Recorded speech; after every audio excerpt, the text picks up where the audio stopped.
Assalamualaikum warahmatullahi wabarakatuh.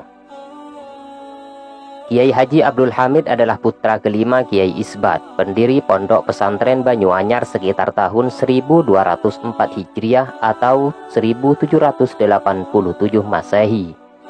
Nama Banyuanyar sendiri pun berasal muasal dari karomahnya.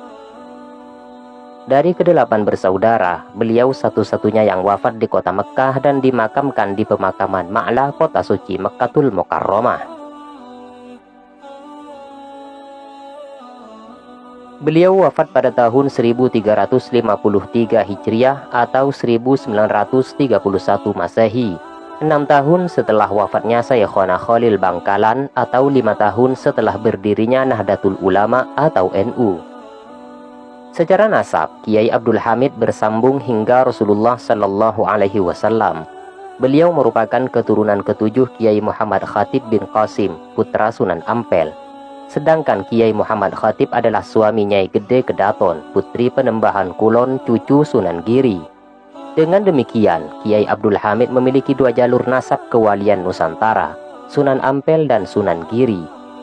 Ia adalah salah satu dari sedikit waliullah dari kota Pamekasan, Madura. Kiai Abdul Hamid memiliki 7 putra atau putri yang tersebar di beberapa pesantren, yaitu Nyai Salma, Nyai Ruqayyah, Nyai Safi'ah, Kiai Abdul Majid, Kiai Baidawi, Kiai Abdul Aziz, dan Nyai Juwairiyah. 2 terakhir berdomisili di Jember, tepatnya di Temporan dan Bologadung, Bangsal Sari. Sementara Kiai Baidawi menjadi pengasuh pesantren Banyuanyar. Kiai Abdul Majid hijrah dan mendirikan pesantren Mambaul Ulum Bata-Bata. Hari ini, Banyuanyar menjadi 2 pesantren, yaitu Al-Hamidi alias Dalem Timur, diasuh oleh Kiai Rafi'i bin Baidawi, serta Darul Ulum alias Dalem Barat yang sekarang diasuh oleh Kiai Muhammad Syamsul Arifin, menantu Kiai Abdul Hamid Bakir bin Abdul Majid. Kiai Bakir ini merupakan salah satu ulama pejuang dalam jajaran NU yang pernah mengasuh 2 pesantren sesepuhnya sekaligus, Banyuanyar dan Bata-Bata, ketika Bata-Bata mengalami kekosongan kepemimpinan. Alumni kedua pesantren sudah lebih dari 50.000 yang berasal dari berbagai daerah yang rata-rata datang sebab kekagumannya kepada Kiai Abdul Hamid.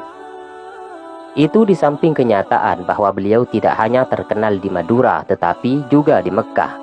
Pesantren Banyuanyar dan pesantren Bata-Bata menjadi ikon kekeramatan Kiai Abdul Hamid. Beberapa kisah hidup diceritakan kembali oleh pengasuh kedua pesantren. Gus Thohir, putra Kiai Abdul Hamid Mahfud, pengasuh pesantren Bata-Bata, menceritakan Kiai Abdul Hamid memiliki ketakwaan yang luar biasa. Tirakat berpuasa selama 45 tahun ditujukan untuk 2 hal, kemuliaan keturunan dan santrinya. Saking takutnya kepada Allah Subhanahu wa Ta'ala, seorang santri yang pernah bermimpi beliau hanya dipesan 1 hal, ingat, takutlah kepada Allah.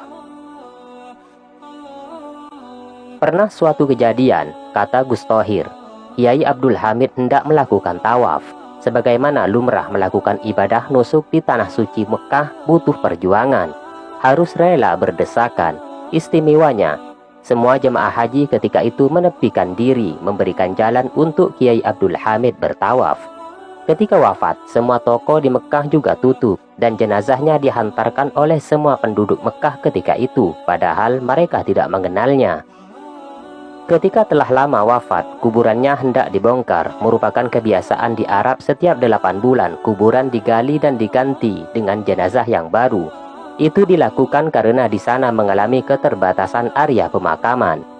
Tak terkecuali kuburan Kiai Abdul Hamid di Ma'la.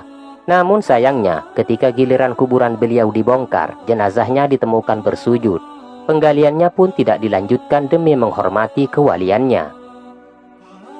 Pernah juga Gus Thohir bercerita, ketika Kiai Abdul Majid, pendiri pesantren Bata-Bata, putra Kiai Abdul Hamid, menuntut ilmu di Mekkah, seseorang bertanya, "Kamu anaknya Kiai Abdul Hamid?"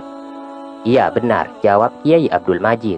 "Kamu tidak pantas jadi anaknya," sahut orang tersebut.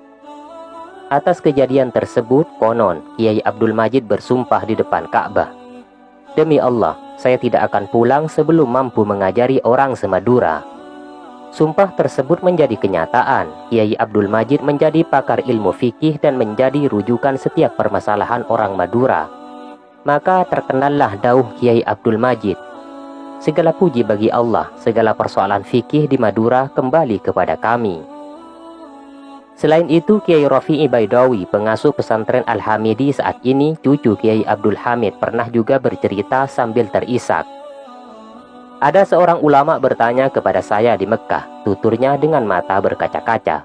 "Saya melihat orang sudah sepuh bertawaf setiap sore di Ka'bah. Itu siapa?" Dia pun memberitahu ciri-cirinya. Lalu saya bilang ke orang tersebut, "Benar, itu kakek saya, Kiai Abdul Hamid."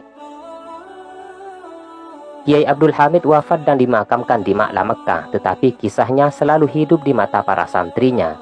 Cerita hidup sang waliullah tersebut tidak pernah mati dan diceritakan kembali setiap haul di Banyuanyar. Setiap tahun yang menghadiri haul beliau tidak pernah surut menjadi ikon kekaramatannya.